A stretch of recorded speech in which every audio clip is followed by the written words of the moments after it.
Hello again. We're back, and this is the last flurry of video lectures to prepare you for the final exam.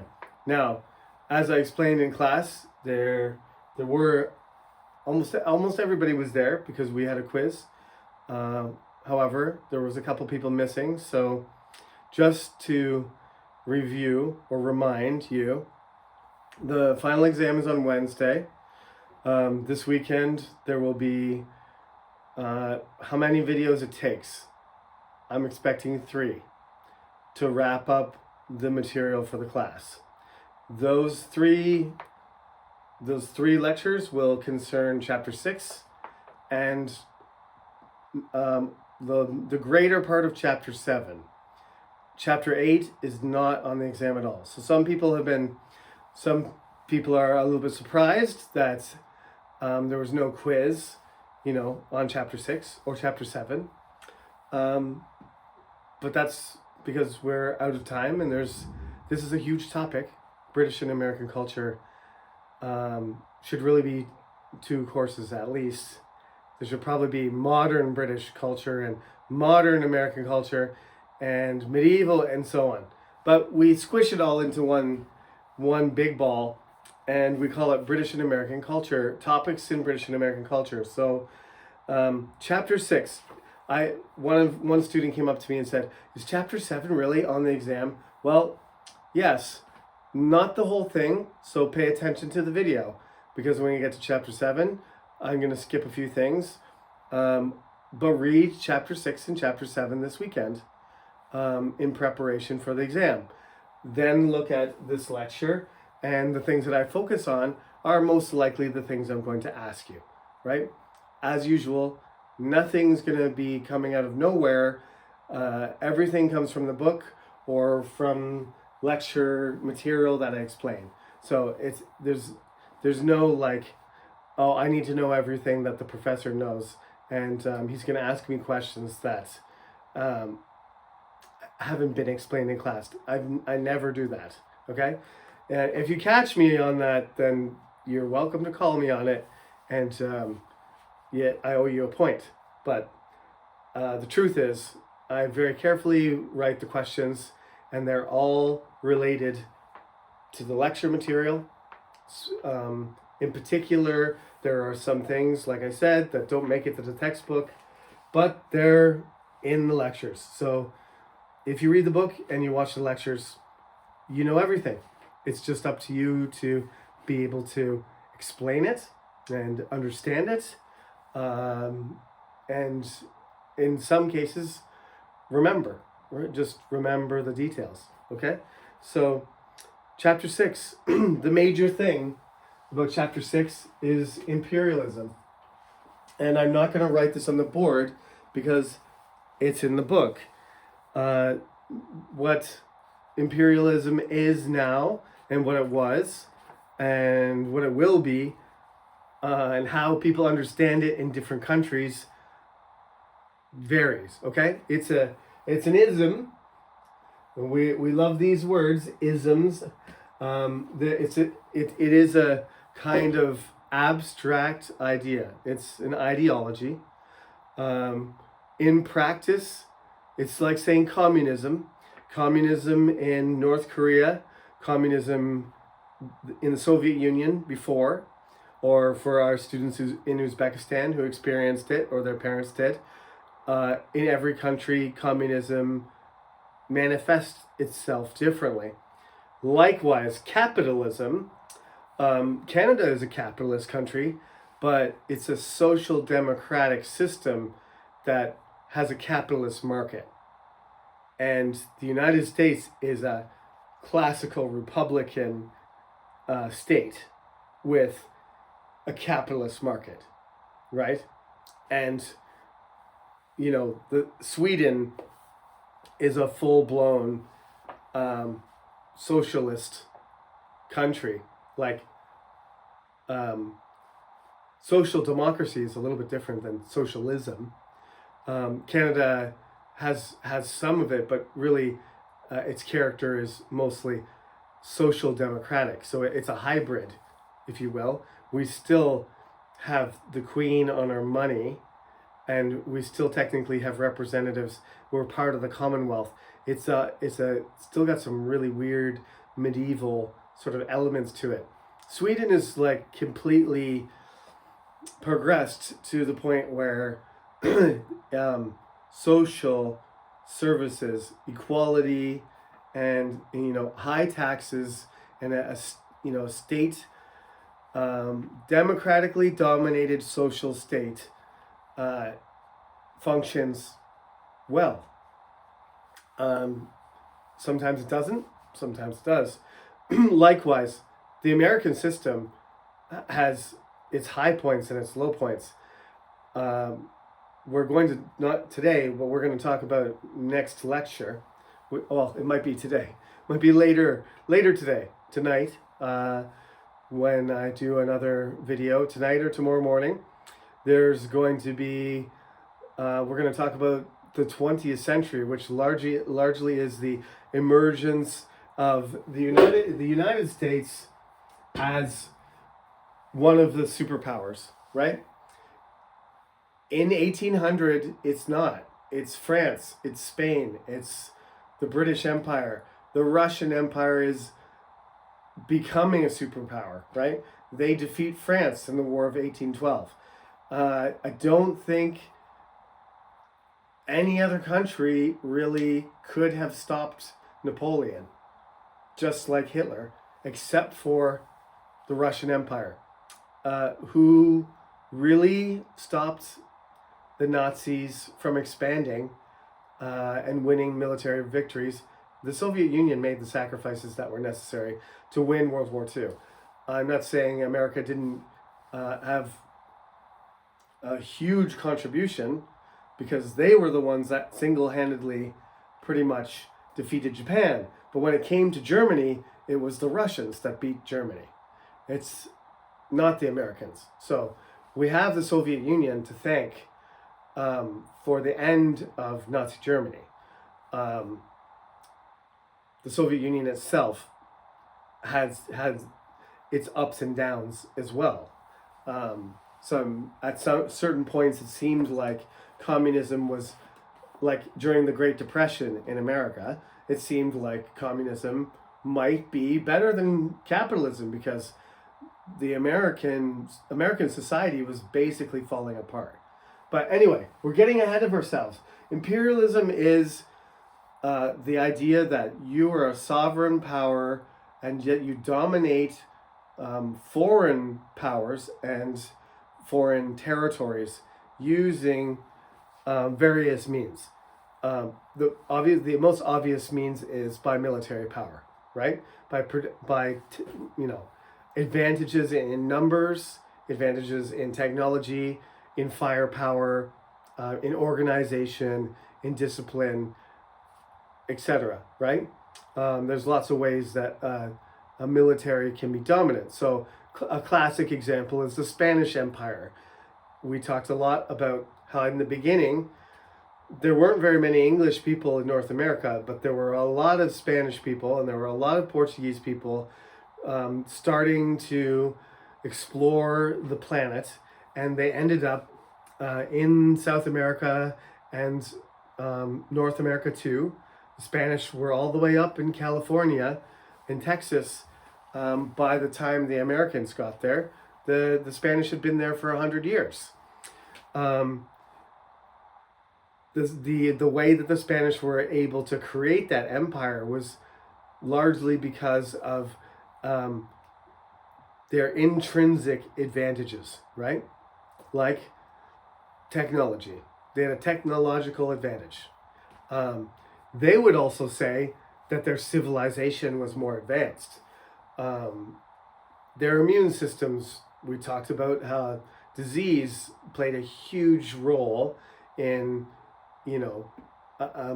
disabling the ability of the native empires. The Aztec Empire, we didn't talk about these empires too much, but Inca in South America, who was defeated by a Portuguese conquistador, and Francesco de la Paza, if I say that right, and Hernan Cortez in Mexico, with thousands of soldiers, completely destroyed empires that contain millions of members. Okay, now is the United States an empire? That's something maybe tomorrow you gotta hand in your contradiction. That's a lovely for me as a Canadian. It's a lovely one. Maybe that's not something that Americans think is lovely. It's a great contradiction, along with all the other ones I mentioned in class.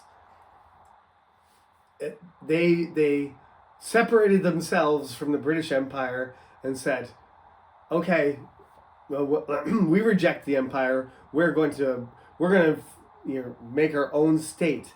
But they weren't sure what kind of state it was going to be. Was it going to be a free state? Was it going to be a slave state? Was it going to be an empire? Was it going to be a kingdom? George Washington could have been King George the First of America. And King George the Third couldn't believe it when some Americans suggested to George Washington that he be the King of America. He turned it down, flat out. I think there's no evidence that I've ever seen that he even entertained the idea. Partly because perhaps a president is just as powerful, and perhaps he was an old man already. He had already beaten arguably the most powerful country in the world. At that time, maybe China and India were, in the 18th century. It's the British. The Spanish are already in decline. It's soon the French Empire with Napoleon. So it's France, it's Britain, it's India, it's China. These are the great empires, and Russia's not quite there yet, but soon going to show Napoleon that they are. So you've got, let's say, 5 great powers, right? Just the difference between India and China and those European ones, including Russia is rapidly expanding. It's getting larger by the second. And they're not doing it by boat because they're going east, and Russia is enormous, and they kind of they don't really get to the end of it. Like, they're in Alaska, in the 19th century, they sell Alaska to America in 1865, right? And that adds even more territory to the American Republic. But it's like they buy their empire. That's not Republican behavior, is it? Or maybe it is. It's not really important it's more about the perception. Americans they reject the fact, they say they are not an empire, even though they behave exactly like one, right? I have a book. It's a fantastic book. The title of the book is called How to Hide an Empire, okay? And guess who is the subject? How to Hide an Empire. Whoops. And empire. Gotta watch your capitalization in your titles. Excellent book, cultural and historical, but it really points out that all along it's sort of like it's when you're in denial. You know what I mean? Whatever it is, we'll just say something silly. It's like, I'm not an alcoholic. I only drink beer after 7 p.m. But after 7 p.m. I drink 6 bottles of soju. Just because you don't drink all day doesn't mean you're not an alcoholic. That's not the criteria. It's really Can you stop drinking? Is the drinking controlling you? Is it making you act strangely? That's what an alcoholic is. It doesn't matter if you drink in the morning, or you drink in the afternoon, or you drink a lot, every weekend, but you have no control over it, then fine. I think what happens is the United States keeps expanding, and they become addicted to expansion, right? So once they get to California, and once they get to Oregon, and once they buy Alaska, and the native tribes are subdued, and they're all on reservations, the continental USA is completely explored. There's no frontier, right? The frontier is gone. There's no edge, right? The frontier is gone. And Russia does that too, except for Russia is twice as big as the United States. So like the frontier remains frontier much, much longer. Like, and also Siberia is not somewhere that most people want to live anyway. So it's still, even today, it's not highly populated, right? When the American frontier, being California, is totally different. There's 40 million people in California, the same population as all of Canada, right? So when your frontier becomes your most populated state, that's definitely not a frontier. If Siberia had 100 million Russians in it, then you would be like, okay, the Russian frontier doesn't exist. But the Russians never really had that because, Siberia and Yakutsk, and Maria helped me with this pronunciation, Irkutsk, and these, places all the way extending to the Bering Strait. And Alaska was actually sort of claimed by Russia and sold directly to the Americans. Still never gets densely populated, never heavily populated. Most Russians live in the West, closer to Europe, right? So the Asian part of Russia is, the farther you go east, the more spectacularly beautiful and natural it is, which is great. And the less people there are, right? I still look forward to someday taking the train, the Trans-Siberian, the railway, to go by Lake Baikal, like be north of Mongolia and the depopulated area. Vladivostok is really a kind of outpost that pins down the frontier, right? Like San Francisco in 1860, 1849 or 1867 or 1900. Los Angeles, it's a highly populated city surrounded by wilderness. And San Francisco is still kind of like that. So like Northern California is great because you can get out of the Bay Area where millions of people live, and you can get to the desert, and you can get to the mountains, and you can get to the ocean, and you can see the giant trees, and you get away from all this, American cultural domination. So, like we said from the very beginning, dominant culture, right? One of the impulse of empire is domination. Is it economic domination or cultural domination or military military domination? Is it like domination by political means, right? Dominant political views or dominant ethnic, right? Like basically part of the imperial project in Canada is part of the British Empire until I was born, right? It's not that long ago, 50 years ago, really, that we completely severed our obligations to the British Empire. And part of this is because, we were willingly part of the British Empire because 95% of the citizens were European and wanted to be part of the British Empire. And then Canada became a state, and now we have immigrants from all over the world, and the composition of Canada is completely different. It's not an imperial project anymore.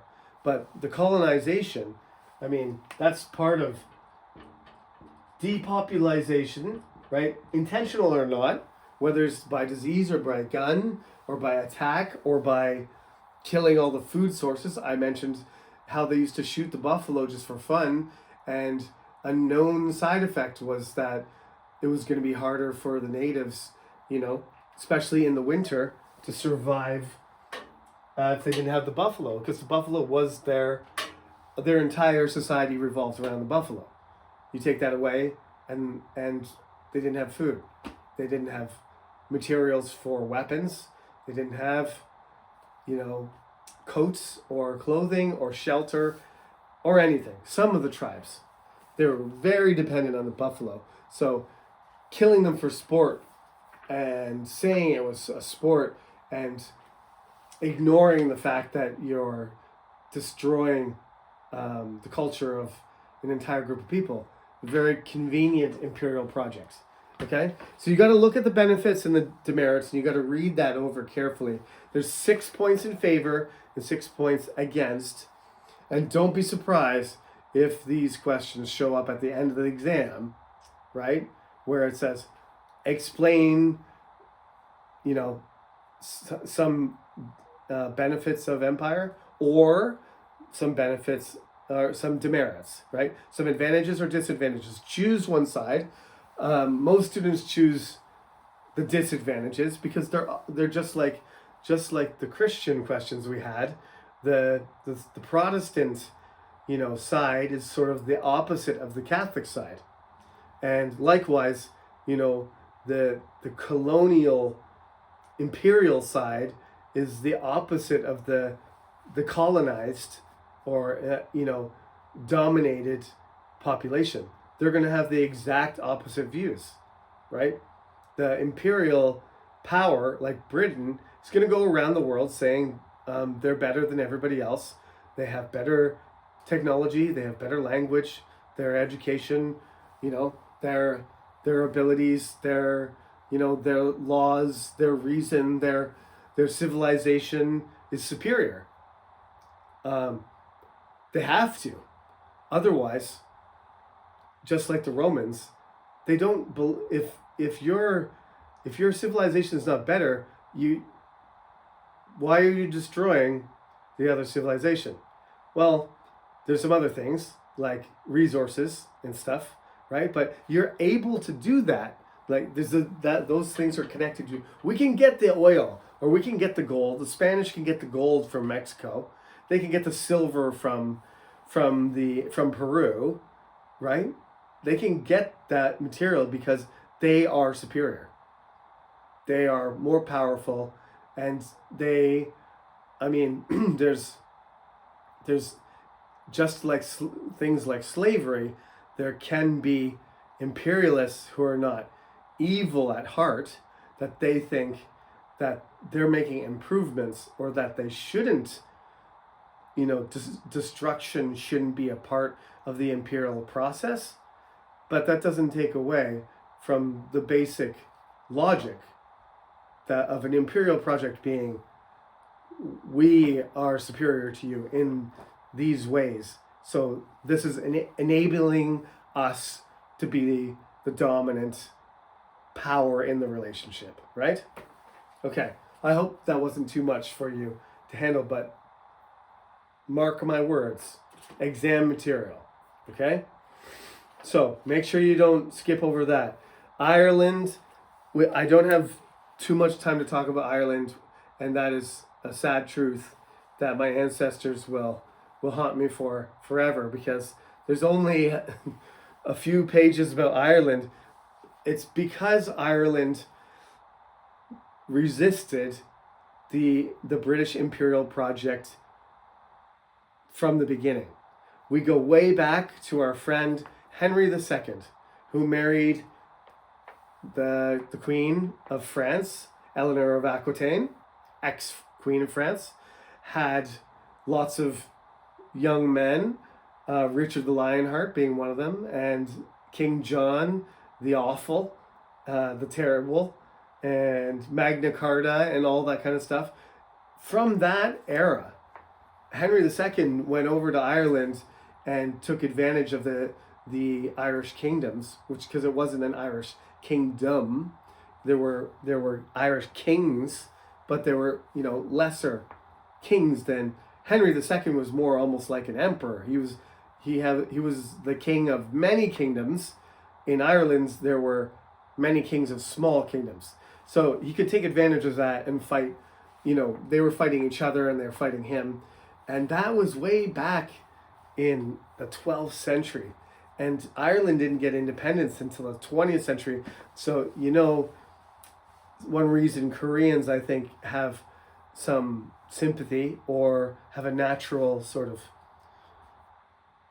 not sympathy, but camaraderie or understanding with Irish people, is because the relationship between the Irish people and the British people was like the one between Korea and Japan, right? Long time ago, hundreds and hundreds, and maybe even more than 1,000 years ago, Japan was broken into different kingdoms. It wasn't more powerful than Korea until it was unified.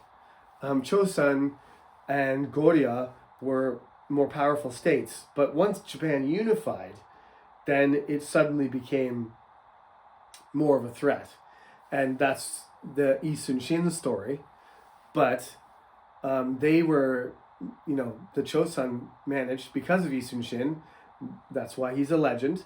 They managed to expel the Japanese, at least, culturally not 100%, but they expelled their military and their political influence completely. And then 300 years later, the Japanese came back and occupied Korea again for 35 years, and annexed Korea as a colony, right? Just imagine that instead of the Imjin War, which, that Japanese occupation lasted about 10 years, and then 300 years later, you ended up with half a century, we'll say.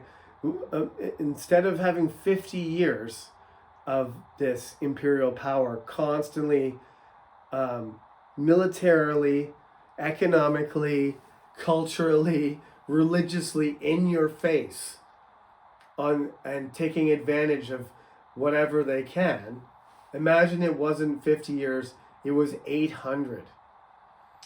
And then you have Ireland. So to a certain extent, the British were expert imperialists long before they actually had an empire, because they were always trying to dominate Ireland. Ireland was always trying to get rid of them, and they never managed. For a long time, neither side managed, to complete the job, until about the 17th century, when they killed the King of England, and Cromwell went over there and killed as many Irish people as he could, and lots of Irish rebels fled, the flight of the Earls and things like that. So the Irish state became a possession. It became a colony. It never became a kingdom. Like, it was never part of the United Kingdom. It's the United Kingdom of Scotland and England, right? Not Ireland, right? Scotland and England were like partners in a joint kingdom, and Ireland was the colony, and the Scottish participated too.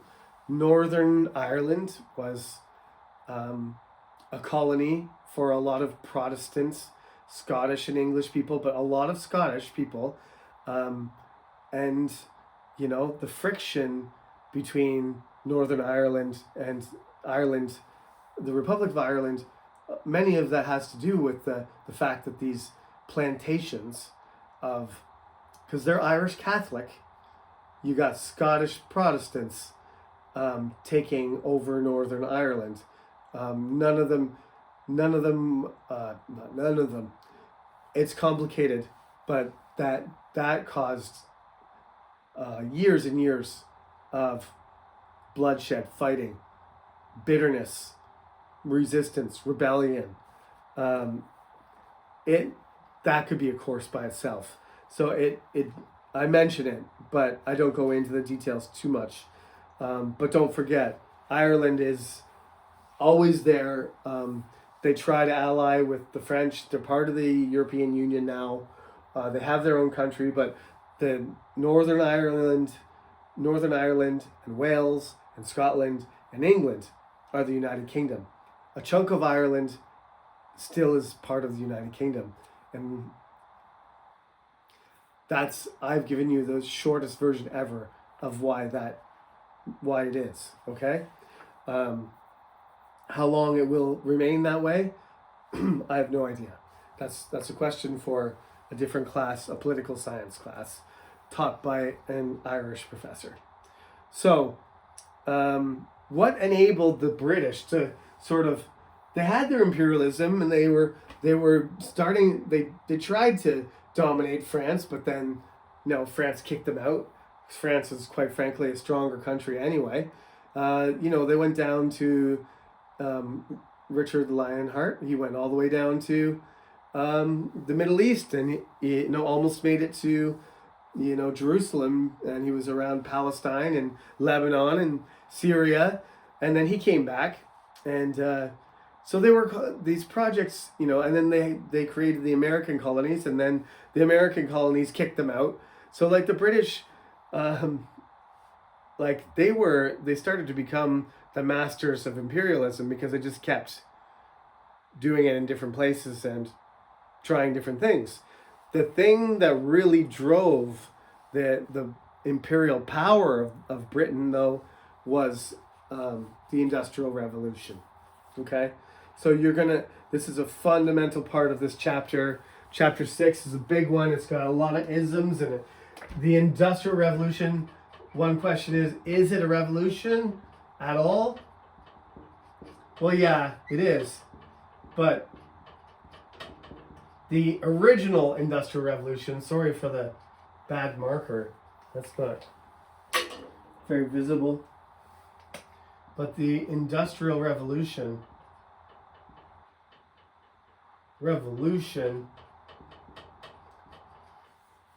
it wasn't like the French Revolution where, or of revolt where, the people in the government get killed, you replace them, and you start a new political system and a new society and so on. It was a very slow process, but it accelerates. And there's a lot of people that say, well, some people say we're in the fourth industrial revolution now, the AI one. We don't have time to go through what the first and second and third and fourth one, but that you can basically see the first one is this transition, from human power and animal power to machine power. Using machines that are powered by steam, by energy, instead of by physical labor, whether it be by animals or by human beings. Wind power and water power, all these power sources existed, so there were machines, but there weren't, you needed a river to have a windmill, a watermill. And you needed to live in Holland, in the Netherlands, or Denmark, where it was very windy, to have a windmill. You can't just have a windmill in a place where there's no wind, or your machine would never do anything because it'd never have any energy. But there were plenty of these machines in certain places. But once you have a machine where you can heat up water and the steam drives, right? It drives up, eventually it drives cylinders and stuff, but it generates power by movement, by kinetic energy. The steam builds up and it starts something to move, and you pump things or you push things. If you lay down a track, you end up with a machine that can move with, boiling water and fire rather than a horse pulling a cart. And it turns out that, coal-powered steam engines are worth, they have the strength of thousands of horses. That's why we still talk about, fancy cars that a really crazy fast car might be a 800 horsepower car. It means like literally you under the hood, you've got a machine that has the power of 800 horses. The multiplier gets crazy. So the Industrial Revolution and the new banking system that Europeans are using, which is mostly developed by the Dutch, to be honest, but the English also develop. I told you at the end of the British section, at the end of chapter 3, like they always had money problems, but they solved their money problems by making tons of stuff cheaply and selling it, right? Cloth is not only good for making money, cloth is also something that you need good quality textiles for uniforms.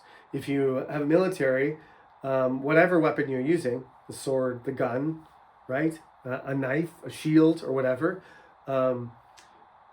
once you start to apply the industrial process to those other things, you're making weapons faster. So eventually, this is not chapter 6 material. This is chapter 7 material, is that they start to industrialize, the gun making process. And then you're making thousands of guns a day instead of 5. And this is the world we live in, is that we have industrial capacity. Sometimes it takes a while to get going. Like in the original Industrial Revolution, first there was 2 factories and they were making cotton shirts and they were making 100 shirts a day, and there was 2 factories. But then there was 100 factories, and then those 100 factories were making 1,000 shirts a day. So now you're, instead of making 200 shirts a day, or if you go back to like hand weaving and spindles and that kind of stuff, you're using metal as your material to make the machine, using steam to drive it, and you're producing things made out of cloth for various purposes, which we call textiles, right? It's all in the textbook. And it's gradually, the multipliers become bigger and bigger.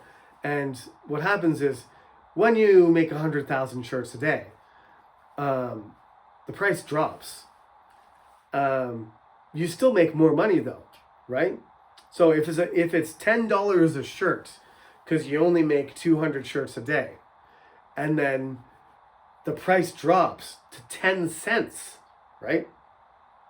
The price doesn't go down 10 times. The price goes down 100 times. However, you're making 1,000 times more shirts, right? Or 500 times. So each unit, I know you guys hate math. Well, just trust me. The cost per unit drops, but the overall amount of money increases. So since a shirt costs 10 cents or 10 pennies, I can buy one or 2 or 5. But maybe a poor Englishman could only buy 2 shirts, and he'd have to work. That's all I could have is 2 shirts a year, and I'd keep those shirts and I'd wear them and I'd clean them, and maybe after a few years I might have 5 shirts if I saved my money, but some of the shirts would fall apart and I'd have to replace them. But now, right, for the cost, so if my 2 shirts cost me, for example, if my 2 shirts cost me $20, now 100 years later, not even. We're just talking generations here. 50 years later, I'm paying 10 cents for a shirt. I'm paying 10 pennies for a shirt. I'm going to have 10 shirts for $1 instead of 2 shirts for 20 or whatever it is. So these luxury goods, because that's pretty much what they are, if they're all done by hand and they're very uncommon, only a few people have enough money to buy them. But the Industrial Revolution and the Commercial Revolution make it so there's an entire new group of people that can buy things in the market because they're making things cheaper, right? The supply is increased so much that they can sell them to the English people, but they're selling them to everyone. They're selling them to Americans, they're selling them to French people, because French cloth and French shirts are going to cost 10 times more than an English shirt, right? So underlying that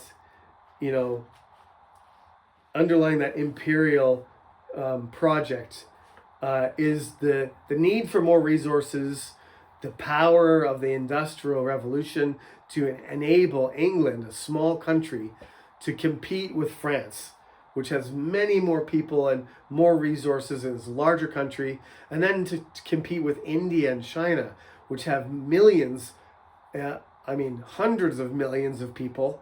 But in the middle of the 19th century, the British industrial capacity overtakes China. The British have more industrial capacity than the Chinese, even though the Chinese have 1,000 times more people. So this is a fundamental factor of, you cannot separate the Industrial Revolution and imperialism. They would not exist without the other. Okay, but I want you to know what they mean individually. Understand the major points of imperialism. Understand the major points of Industrial Revolution. But just keep it in your mind also that cheap labor was essential to the Industrial Revolution too. So where did the British get their cheap labor from? Not in England. There were slaves in North America and South America, and there were hundreds of millions of people in Asia who would work for 10 times less. I have no idea what the real numbers are, but their labor cost was tiny. And you don't have to take my word for it. Like, this is not a 200-year-old concept. How does Nike, or did Nike, because Nike's not doing very well, but we'll just say Adidas or Puma or whatever your favorite brand of shoe is, Asics or Under Armour, whatever. All these shoes, most of them are produced in Asia, and the labor, increasingly it's been, robotics has started to replace human labor, but humans that are in the production of those commodities get paid way less than a person in America or Canada or United Kingdom or in Europe. Not even close. Like, it's if Nike made its shoes in America domestically, it would fail. The company would make nothing. It would not be profitable. That might be one of their issues now, because there's economic trade wars going on, so I'm not sure how the international labor force is going to interact, but this might be bad news for shoe companies. But they have been using foreign labor for decades, and for shoes, and they've been using it. The Industrial Revolution used it from the very beginning.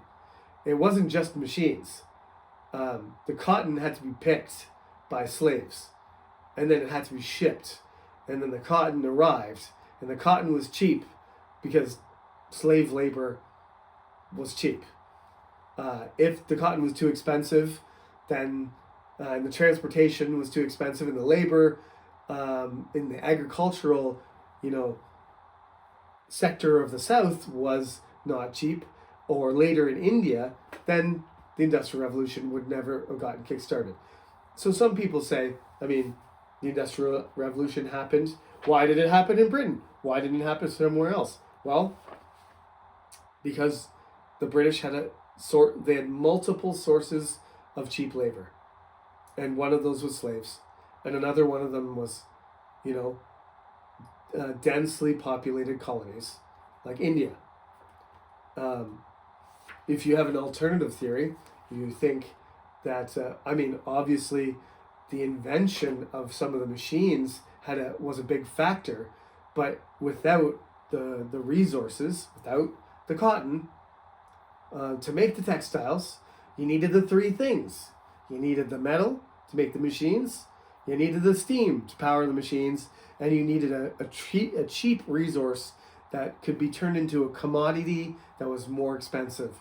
And voila, Industrial Revolution, Commercial Revolution. Alongside that Industrial Revolution, of course, was the Second Agricultural Revolution, which was, that was partly driven by the fact that they could use machines instead of horses. And, so they had more powerful, more effective technology. And so as people started having more money and more food, actually they were expecting what happened during the Black Death. Remember, in the 14th century, remember that it was an overpopulate. They were expecting, the Malthusian disaster. Reverend Malthus predicted that, the exponential increase of human people was going to outrun the supply of food, but it didn't.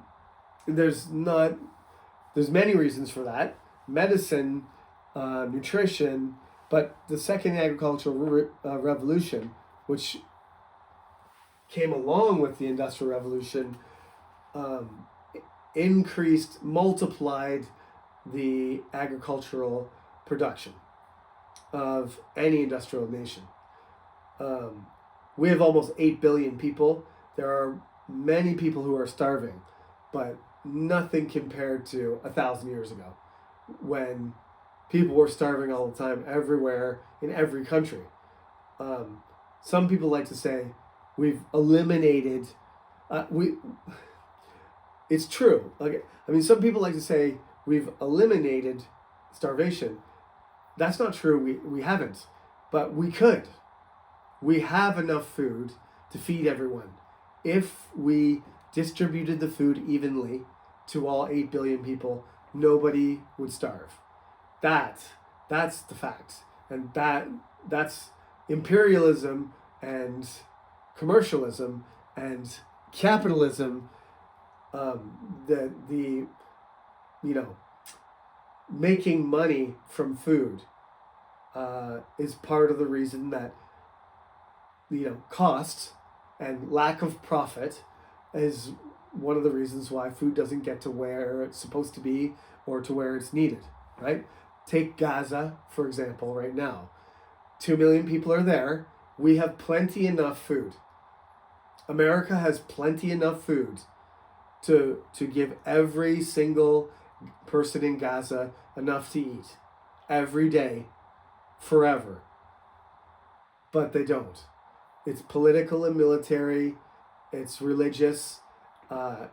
It's a tragedy, because what should be happening is food relief should be provided, and it should happen regardless of it's not.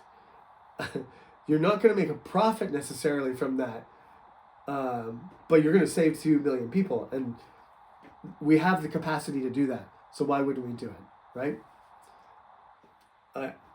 I don't want to go any further into that political quagmire, but allowing or providing the food in an area that is very, very densely populated, that does not have the ability to get their own food or produce their own food, is something that we are capable of doing, and we don't.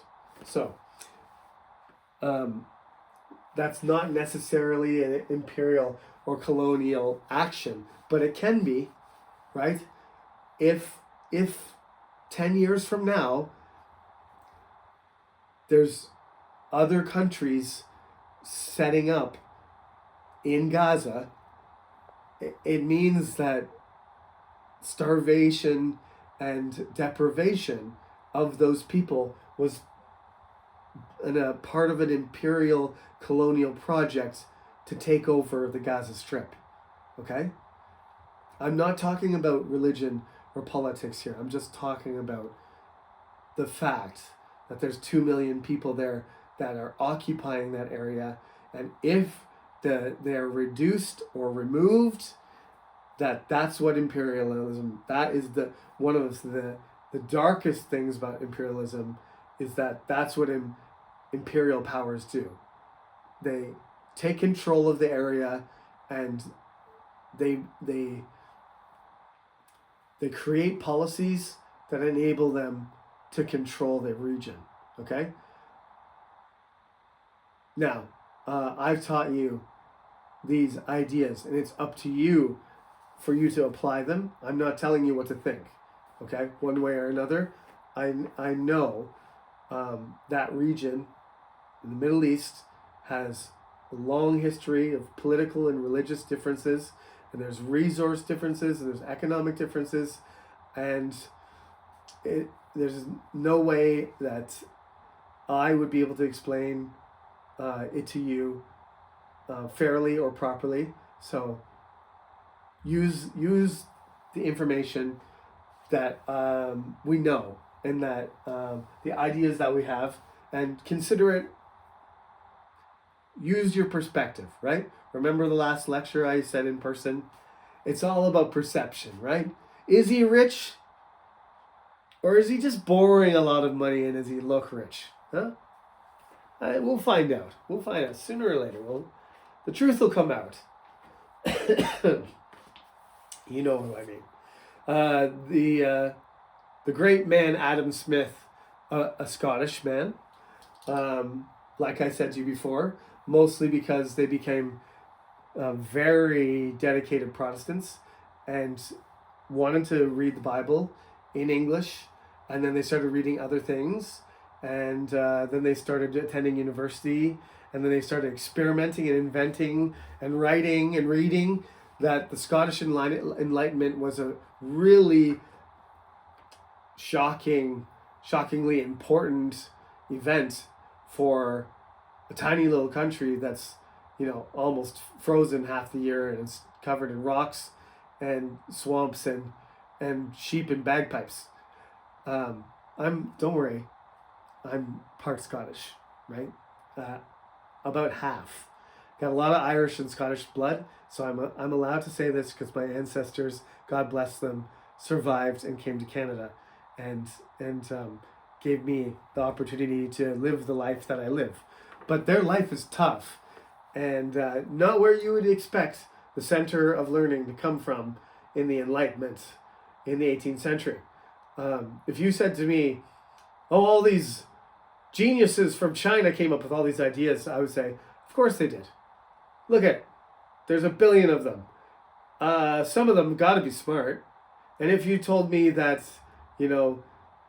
Islamic scientists, from Iran or North Africa or India or Indonesia or anywhere, had some philosophical ideas that were fascinating 1,000 years ago, I would say, of course they did, because they had the biggest empire, and one of the biggest empires that the world had ever seen, and they had resources that nobody else did, and they were one of the most advanced societies. Meanwhile, Europe was like in the middle of like digging holes to bury themselves in, and throwing sticks at each other. And Islam was in its golden age. These are not surprising, but the Scottish Enlightenment is pretty surprising, because, for a country that only has a couple million people in it, there wouldn't be as many geniuses unless there was some kind of special Scottish genius gene. But we know we haven't found that. I don't think. I know that although my Scottish relatives are smart, they're not. They don't have any special advantages over anybody else. Adam Smith is known as the the father of capitalism, because he thought the free market was the best way to make tons of money, and that even just a real free market would operate like an invisible hand would control it. You wouldn't even need real hands or human hands. It would just, this is sort of like the law of economics. And so his ideas for Western countries have dominated since he came up with them. And I quote him in the textbook because, capitalism ends up being tied in. We'll talk about that a little bit in the next video, how capitalism gets tied into the other isms. And that's why some people, namely, well, for example, communists, communism really doesn't like capitalism or imperialism or colonialism because they're all kind of related to each other. Communism is supposed to be a system that's supposed to work differently. However, it doesn't necessarily work differently in a better way. It certainly works differently, but does it work better? Americans would say no. Americans would say capitalism is the new God. Worship money. If you're not going to worship God, then worship money. Now, the next part, I think I'm going to stop my lecture on chapter 6 right there with all the ism stuff. And I'm going to talk about Napoleon and the fight for global dominance at the beginning of the 19th century. So where America gets to sit in the back for a lecture or half a lecture while we just explain how the British Empire kind of actually becomes its maximum strength after it loses America, which sometimes America is like, how did that happen? How did the British Empire get stronger after we left? Because we're stronger than them now. That doesn't make any sense, but it's true. The British Empire was the only thing standing between France and global domination, and they shut them down. And so when the French went to fight the Russians, they had no help, and the Russians shut them down too. The result was Napoleon going to, being exiled and trying to make a comeback and getting exiled again. And then pretty much 100 years, 99 years from 1815 to 1914 of peace, sort of, as the British were the unchallenged naval superpower. And if you couldn't trade by water, then you weren't a superpower. Unless you're Russia and you had so much land you didn't know what to do with it. But basically, if the British were all over the earth, all the way from New Zealand on the exact opposite side of the earth, they were down by South America, by Argentina. They were on the coast of Canada and Vancouver. They were over in Hong Kong and China. They were bothering everybody and watching everybody carefully and doing their imperial duty to make sure that the waterways were safe for global trade. And you might say, excuse me, you might say globalization 1.0, right? The first sort of global exchange of trade. Although the Spanish were a global empire, there wasn't connections between everybody everywhere. What the British started to put into place as the dominant naval superpower was international trade, international waters, gunboat diplomacy. If you don't do what we say, if you guys don't stop fighting, then we're gonna make you stop, right? Or we're gonna cut off your trade, to other countries, and your economy's gonna, fall apart. And so for that period, the British would say, we did a great job of being the world police. Pax Britannica worked perfectly until it didn't.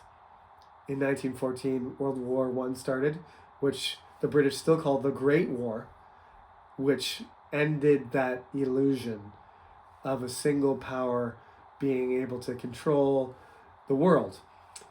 As you may know, though, there was something called World War II that made sure that people that didn't get the point the first time got the point the second time, that the superpowers were all collapsed, and then the only one left standing, because of its geopolitical location, were the Americans, because the Americans really never took any damage. They lost lots of soldiers and equipment, but their buildings, their cities, their people, their citizens didn't even get scratched. And Europe was completely destroyed. Russia was half destroyed. China was half destroyed. Japan was completely destroyed. Korea was basically destroyed. You get the idea. Everywhere in the world was a mess and falling apart. Even Russia, even though Russia was a winner. And even the British, even though the British were on the winning side. The only, the only culture, the only country, the only nation that came out of World War II as a victor, as a winner in the war, and having an intact, economic infrastructure and military and citizenry and society, was America. And that they became the greatest superpower the world has ever seen, and they still haven't let that go.